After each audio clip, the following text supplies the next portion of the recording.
Dans le troisième paragraphe, nous allons maintenant apprendre à représenter un endomorphisme par une matrice. Donc, c'est un cas particulier du paragraphe précédent, puisqu'un endomorphisme de E, c'est une application linéaire de E vers E. Donc, on est dans le cas du paragraphe précédent avec F qui est égal à E. Et donc, dans ce cas-là, tant qu'à être simple, on va choisir la même base au départ et à l'arrivée. Donc, à notre endomorphisme, on lui associe la matrice de F par rapport aux bases B et B. C'est-à-dire on prend la même chose ici. Donc on obtient une matrice carrée avec n lignes et n colonnes, où n c'est la dimension de E. Et donc au lieu d'écrire deux fois la lettre B, on va l'écrire qu'une fois, donc la matrice de F dans la base B, ou mat F de B. Donc si, comme base de E, on choisit les vecteurs ε1 jusqu'à εn, donc pour un endomorphisme, on calcule l'image de chacun de ces vecteurs, f de ε1, f de εj jusqu'à f de εn. Ensuite, on calcule leurs coordonnées par rapport à la base ε1, εn, et on met ça en colonne. Et ça donne une matrice représentative de f.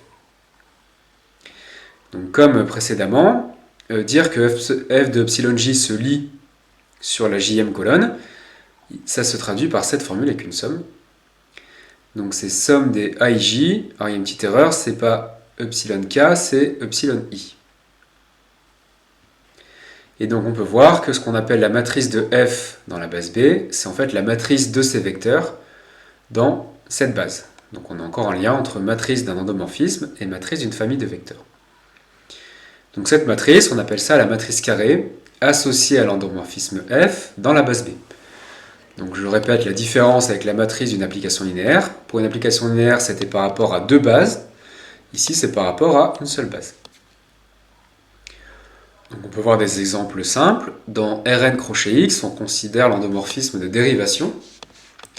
Donc il y a P associe P'. Par quelle matrice est-il représenté dans la base canonique? Donc la base canonique de Rn de x, c'est 1 x carré, x carré jusqu'à x puissance n. Donc on écrit ici. Et en colonne, on calcule donc l'image de 1, l'image de x, l'image de x carré jusqu'à l'image de x puissance n. Bon, et bien l'image de 1 par la dérivée, c'est 0, donc il n'y a que des 0. L'image de x, c'est 1, donc c'est 1 fois 1 plus 0 fois tout le reste. L'image de x au carré, c'est 2x, donc 0 fois 1 plus 2 fois x plus 0 fois tout le reste, donc etc.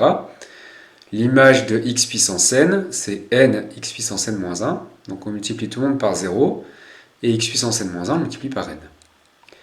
Et donc on obtient une matrice remarquable qui est triangulaire supérieure, avec des zéros sur sa diagonale.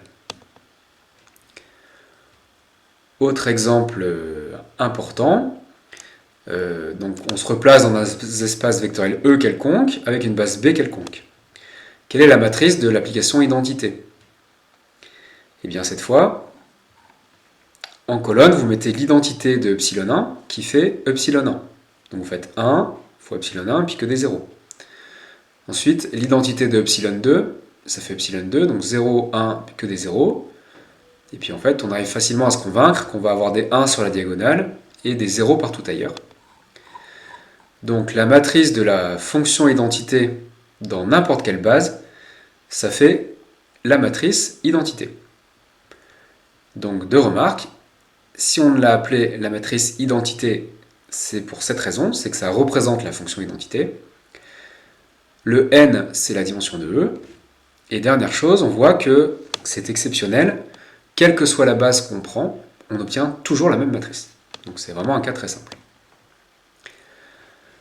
Alors, de même que dans le paragraphe précédent, toute matrice carrée vous définit un endomorphisme dans une base fixée. Donc l'application qui va de L de E dans Mn de K qui a F associe sa matrice représentative est une bijection.